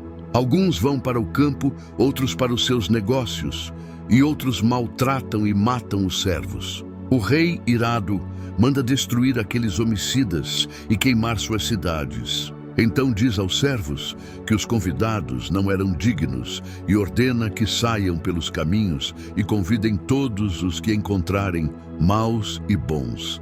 E a sala do banquete se enche. Aqui Jesus revela o mistério do Evangelho. Os primeiros convidados simbolizam Israel, os que receberam o convite primeiro, mas recusaram a voz dos profetas e, por fim, rejeitaram o próprio Filho. A destruição das cidades representa o juízo sobre os que desprezaram o reino. E os novos convidados são os gentios, todos aqueles que aceitariam o chamado de Deus sem distinção. Mas há um detalhe profundo. Quando o rei entra para ver os convidados, encontra um homem sem veste nupcial. Ele pergunta: amigo, como entraste aqui sem veste de casamento? E o homem emudece. O rei então ordena: amarrai-o de pés e mãos e lançai-o nas trevas exteriores. Ali haverá pranto e ranger de dentes. Isso mostra que não basta estar dentro do banquete. É preciso estar vestido de justiça. A veste simboliza a santidade e o novo nascimento em Cristo. Muitos são chamados, mas poucos escolhidos, porque poucos permanecem transformados. Os fariseus então se unem para tentar prender Jesus em suas palavras. Enviam discípulos e herodianos perguntando: é lícito pagar tributo a César ou não? Jesus, conhecendo a malícia deles, pede uma moeda e pergunta: de quem é esta imagem e inscrição? Eles respondem: de César. E ele declara: dai, pois, a César o que é de César e a Deus o que é de Deus. Com isso, Jesus ensina discernimento espiritual. O cristão vive na terra, mas pertence ao céu. Devemos cumprir deveres civis, sem esquecer que a imagem de Deus está em nós, e a Ele devemos o coração. Depois vêm os saduceus, que não acreditam na ressurreição, e questionam sobre uma mulher que teve 7 maridos, perguntando de quem ela será esposa na ressurreição. Jesus responde: errais, não conhecendo as Escrituras nem o poder de Deus, porque na ressurreição nem se casam, nem se dão em casamento, mas são como os anjos de Deus. Ele reafirma que Deus é Deus dos vivos, não dos mortos, pois disse: eu sou o Deus de Abraão, o Deus de Isaque e o Deus de Jacó. Ele não disse fui, mas sou, porque aqueles que morrem em Deus vivem eternamente. Um fariseu, doutor da lei, pergunta qual é o grande mandamento. Jesus responde: amarás o Senhor teu Deus, de todo o teu coração, de toda a tua alma e de todo o teu entendimento. Este é o primeiro e grande mandamento. E o segundo é semelhante a este: amarás o teu próximo como a ti mesmo. Nesses 2 mandamentos se resume toda a lei e os profetas. Aqui Jesus simplifica o que os religiosos complicaram. A essência da fé não é ritual, é relacionamento, com Deus e com o próximo. Depois, ele pergunta aos fariseus: de quem é filho o Cristo? Eles respondem: de Davi. E Jesus pergunta: como, pois, Davi, pelo Espírito, o chama Senhor, dizendo: disse o Senhor ao meu Senhor, assenta-te à minha direita? Se Davi o chama Senhor, como é seu filho? Eles não conseguem responder, e desde então ninguém mais ousa interrogá-lo. Jesus revela aqui que ele é mais do que o filho de Davi. Ele é o Senhor de Davi, o próprio Filho de Deus encarnado. No capítulo 23, Jesus se volta para as multidões e para os discípulos e começa a denunciar a hipocrisia dos escribas e fariseus. Ele diz que eles se assentam na cadeira de Moisés, por isso tudo o que disserem para guardar, guardai, mas não façais conforme as suas obras, porque dizem e não praticam. Atam fardos pesados sobre os outros, mas não os movem com um dedo. Fazem todas as obras para serem vistos, alargam as filatérias e alongam as franjas, gostam dos primeiros lugares e de serem chamados de mestres. Jesus adverte que no reino ninguém deve buscar títulos, mas servir. A ninguém chameis Pai na terra, porque um só é vosso Pai, o que está nos céus. Nem mestres, porque um só é o vosso Mestre, o Cristo. O maior entre vós será o servo, e quem se exaltar será humilhado, mas quem se humilhar será exaltado. Depois vem uma das passagens mais fortes do Evangelho, os 7 ais contra os fariseus. Jesus diz: ai de vós, escribas e fariseus hipócritas, porque fechais o reino dos céus diante dos homens. Nem vós entrais, nem deixais entrar os que estão entrando. Ele mostra que a religião sem amor impede a salvação. E o pior é que faz outros tropeçarem. Ai de vós que devorais as casas das viúvas e por pretexto fazeis longas orações. Ai de vós que percorreis mar e terra para fazer. Jesus sai do templo e seus discípulos se aproximam para lhe mostrar os edifícios grandiosos. Ele olha e diz: não vedes tudo isto? Em verdade vos digo que não ficará aqui pedra sobre pedra que não seja derrubada. Essa palavra profética anuncia tanto a destruição de Jerusalém, que ocorreria no ano 70 depois de Cristo, quanto o fim dos tempos, quando tudo o que é humano e passageiro será abalado. Os discípulos, intrigados, perguntam em particular: dize-nos quando serão essas coisas e que sinal haverá da tua vinda e do fim do mundo. Jesus começa advertindo: acautelai-vos, para que ninguém vos engane. O primeiro sinal do fim é o engano espiritual. Muitos virão em seu nome dizendo: eu sou o Cristo, e enganarão a muitos. A apostasia começa quando a mentira se veste de verdade. Ele fala de guerras e rumores de guerras, mas alerta: ainda não é o fim. O mundo sempre teve conflitos, mas o aumento e a intensidade deles anunciam dores de parto, um tempo que precede o nascimento de uma nova era espiritual. Levantar-se-á nação contra nação, reino contra reino, e haverá fomes, pestes e terremotos em vários lugares. Tudo isso é o princípio das dores. Jesus descreve a instabilidade global, a escassez e os desastres naturais como sinais que apontam para a decadência moral e espiritual da humanidade. Depois diz que seus seguidores serão perseguidos, entregues e mortos, e que o amor de muitos esfriará por causa da iniquidade. O aumento da maldade e da indiferença é uma das marcas mais visíveis dos últimos dias. Mas Jesus dá esperança. Aquele que perseverar até o fim será salvo. E o Evangelho do Reino será pregado em todo o mundo como testemunho a todas as nações. E então virá o fim. Antes do juízo vem a misericórdia. Deus sempre oferece a palavra antes da espada. Ele fala ainda sobre a abominação da desolação, mencionada pelo profeta Daniel, que se levantará no lugar santo. Isso aponta para um tempo de profanação espiritual e política, uma figura do anticristo que tentará ocupar o espaço que pertence apenas a Deus. Jesus adverte que, nesse tempo, os que estiverem na Judeia fujam para os montes, e quem estiver no campo não volte atrás. É um chamado à urgência espiritual. Quando o mal se manifestar, não olhe para trás, fuja do pecado e se firme na fé. Ele diz: haverá então grande tribulação como nunca houve. Desde o princípio do mundo até agora, nem jamais haverá. Dias de angústia virão, mas por amor aos escolhidos, aqueles dias serão abreviados. Então, se alguém disser: eis aqui o Cristo, ou eis ali, não creiais. Porque falsos cristos e falsos profetas farão grandes sinais e prodígios, se possível enganariam até os escolhidos. Jesus mostra que o diabo também faz milagres, mas não pode gerar arrependimento. O sinal verdadeiro é aquele que traz o homem de volta à cruz. Ele declara: assim como o relâmpago sai do Oriente e se mostra até o Ocidente, assim será a vinda do Filho do Homem. A volta de Cristo não será escondida, será gloriosa e visível. O sol escurecerá, a lua não dará sua luz, as estrelas cairão e os poderes do céu serão abalados. Então aparecerá o sinal do Filho do Homem no céu, e todas as tribos da terra se lamentarão, e verão o Filho do Homem vindo sobre as nuvens, com poder e grande glória. Ele enviará seus anjos com grande som de trombeta, e eles reunirão os escolhidos dos 4 ventos. Depois, Jesus conta a parábola da figueira. Quando seus ramos já se tornam tenros e brotam folhas, sabeis que está próximo o verão. Assim também, quando virdes todas essas coisas, sabei que está próximo, às portas. Ele afirma que o céu e a terra passarão, mas suas palavras não hão de passar. E adverte: daquele dia e hora ninguém sabe, nem os anjos do céu, nem o Filho, mas unicamente o Pai.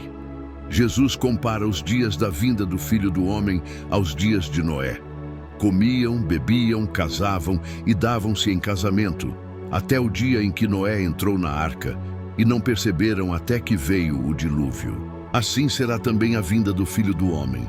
2 estarão no campo, um será levado e o outro deixado. 2 mulheres estarão moendo, uma será levada e outra deixada. Ele diz: vigiai, porque não sabeis a que hora virá o vosso Senhor. Ele compara o servo fiel e prudente, que vigia e trabalha até o Senhor voltar com o servo mau, que achando que o Senhor demora, começa a bater nos conservos e a viver de forma dissoluta. O Senhor virá num dia em que ele não espera e o punirá severamente. A fidelidade é testada na ausência. Quem é fiel quando ninguém vê, será honrado quando Cristo aparecer. No capítulo 25, Jesus continua com a parábola das 10 virgens. 5 eram prudentes e levaram azeite em suas lâmpadas, e 5 eram loucas, que levaram lâmpadas sem azeite. O esposo demorou e todas adormeceram. À meia-noite ouviu-se o clamor: aí vem o esposo! As virgens se levantam, mas as loucas percebem que suas lâmpadas estão se apagando e pedem azeite às prudentes, que respondem. Chega o momento mais decisivo da história da humanidade. O Evangelho de Mateus, capítulo 26, começa dizendo que Jesus terminou todos os seus discursos e disse aos seus discípulos: sabeis que daqui a 2 dias é a Páscoa, e o Filho do Homem será entregue para ser crucificado. O que para muitos seria tragédia, para o céu é o cumprimento do plano perfeito de redenção. Enquanto Jesus fala da cruz, os líderes religiosos conspiram nas sombras, buscando uma forma de prendê-lo às escondidas, pois temiam o povo. Jesus então está em Betânia, na casa de Simão, o leproso. E ali, uma mulher vem com um vaso de alabastro cheio de perfume precioso e o derrama sobre a cabeça dele. Os discípulos se escandalizam com o desperdício, mas Jesus diz: deixai-a, porque ela me ungiu antecipadamente para o meu sepultamento. O que ela fez em adoração tornou-se uma profecia viva. Ela ungiu o corpo do Salvador antes mesmo da cruz. Adorar é discernir o que o céu está fazendo, mesmo quando o mundo não entende. Judas, tomado pela cobiça, vai aos principais sacerdotes e pergunta: que me dareis se eu o entregar? E eles lhe pesam 30 moedas de prata, o preço de um escravo. Assim, cumpre-se a profecia de Zacarias. Judas vende o mestre, mas perde a alma. E até hoje, muitos trocam a presença de Cristo por moedas de prazer, poder ou aparência. Chega o dia da Páscoa. Jesus envia 2 discípulos para preparar o lugar, e quando a noite vem, ele se assenta à mesa com os 12. Ali anuncia: não um de vós há de me trair. Cada um pergunta: porventura sou eu, Senhor? E Judas também pergunta: sou eu, Rabi? E Jesus responde: tu o disseste. Mesmo assim, lhe oferece o pão. Até o traidor recebe a chance de arrependimento. Jesus então toma o pão, dá graças, parte e diz: tomai, comei, isto é o meu corpo. Depois toma o cálice e diz: bebei dele todos, porque isto é o meu sangue, o sangue da nova aliança, que é derramado por muitos para a remissão dos pecados. A ceia do Senhor se torna o selo da nova aliança, não feita com sangue de animais, mas com o sangue do próprio Deus encarnado. Após o cântico, saem para o Monte das Oliveiras. Jesus anuncia: todos vós vos escandalizareis comigo esta noite. Pedro, com o coração impulsivo, promete: ainda que todos se escandalizem, eu nunca. Mas Jesus o adverte: antes que o galo cante, me negarás 3 vezes. E assim segue a natureza humana. Promete fidelidade na calmaria, mas tropeça na tempestade. No Getsêmani, Jesus se afasta com Pedro, Tiago e João e começa a sentir profunda angústia. Ele ora: Pai, se possível, passe de mim este cálice. Todavia, não seja como eu quero, mas como tu queres. A alma do Salvador sente o peso do pecado do mundo. Suas gotas de suor tornam-se como sangue. Enquanto ele luta, os discípulos dormem. O que vence é quem ora, e o que cai é quem dorme espiritualmente. Chega Judas, acompanhado de soldados, e o trai com um beijo. O beijo da falsidade, o toque da hipocrisia. Jesus é preso e levado à casa de Caifás. Pedro o segue de longe, e quando confrontado, nega o mestre 3 vezes. Então o galo canta, e Pedro chora amargamente. O arrependimento começa quando o som do galo desperta a consciência adormecida. No capítulo 27, Judas, tomado de remorso, devolve as 30 moedas e confessa: pequei, traindo sangue inocente. Os sacerdotes não o ouvem, e ele, desesperado, tira a própria vida. O mesmo diabo que o seduziu o abandona. A culpa sem arrependimento leva à morte, mas o arrependimento diante da cruz leva à salvação. Jesus é levado a Pilatos. Os líderes religiosos o acusam, mas ele se cala. O governador se admira, pois nunca viu um acusado permanecer em silêncio diante da injustiça. Pilatos tenta libertá-lo, oferecendo Barrabás, um criminoso, mas o povo escolhe soltar o assassino e crucificar o inocente. Assim o mundo continua até hoje, preferindo as trevas à luz, o pecado à graça. Então Jesus é açoitado, coroado com espinhos, zombado pelos soldados. Eles o vestem com manto escarlate e dizem: Salve, Rei dos Judeus! O Rei do Universo é humilhado por suas criaturas. O mesmo sol que criou agora testemunha sua dor. Ele é levado ao Gólgota e lá pregado em uma cruz entre 2 ladrões. Acima de sua cabeça, Pilatos manda colocar a placa: Este é Jesus, o Rei dos Judeus. Enquanto os soldados dividem suas vestes, o céu se escurece. Ao meio-dia, trevas cobrem a terra. Às 3 horas, Jesus clama com grande voz: Eli, Eli, lama sabachthani, que quer dizer: Deus, meu, por que me desamparaste? Aquele que nunca pecou sente o peso da separação que o pecado produz. Ele toma sobre si o castigo que era nosso. E então, com um último suspiro, diz: Está consumado. O véu do templo se rasga de alto a baixo, não de baixo para cima, porque foi Deus quem o rasgou. A separação entre o homem e o Pai foi desfeita. O centurião que o observava declara: verdadeiramente este era o Filho de Deus. Até o soldado romano reconhece